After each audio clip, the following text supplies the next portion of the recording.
Hi అండి. ప్రతిరోజు ఇంట్లో టిఫిన్ అన్నది కంపల్సరీ ఉండాలి కదండి. నాకు తెలిసి టిఫిన్స్ కన్నా చల్లన్నం తినడం చాలా మంచిదండి ఈ ఎండాకాలంలో. ఈ ఎండాకాలం వచ్చింది అంటే నేను ఎక్కువగా గింజన్నమే తినడానికి చూసుకుంటానండి. ఎందుకంటే టిఫిన్స్ మీద అంత ఇంట్రెస్ట్ అయితే చూపించనండి. కానీ ఇంట్లో మాత్రం టిఫిన్స్ అన్నవి చేయాలి కదండి. మనకి తినాలి అని అనిపించకపోయినా ఇంట్లో వారి కోసమైనా మనం టిఫిన్ కంపల్సరీ చేయాలి కదండి. అలాగే నేను ఈరోజు వచ్చేసి పెసరట్లు అయితే వేస్తున్నానండి. వేపిన శనగపప్పుతో చట్నీ అనేది చేస్తున్నానండి. అందులో కొన్ని శనగపలుకులు కూడా వేసి చట్నీ అయితే చేసేసానండి. పెసరపప్పు అయితే నైటే నానబెట్టేసుకుంటాం కదండి. నేనైతే పెసరపప్పులో కొన్ని బియ్యం అయితే వేస్తానండి. వేసి నానబెట్టేస్తాను నైటే.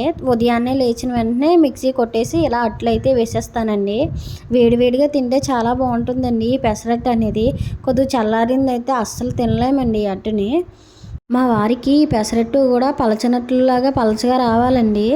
కొద్దిగా లావుగానే వస్తే వదిలేసి వెళ్ళిపోతారండి. నాకు టిఫిన్ వద్దు ఏమి వద్దు బయటికి వెళ్ళి చేసేస్తానంటారు. అందుకే నేను పెసరపప్పులో ఏం చేస్తానంటే కొన్ని బియ్యం అయితే వేస్తానండి. అందుకే ఇంత పలచగా వస్తున్నాయి.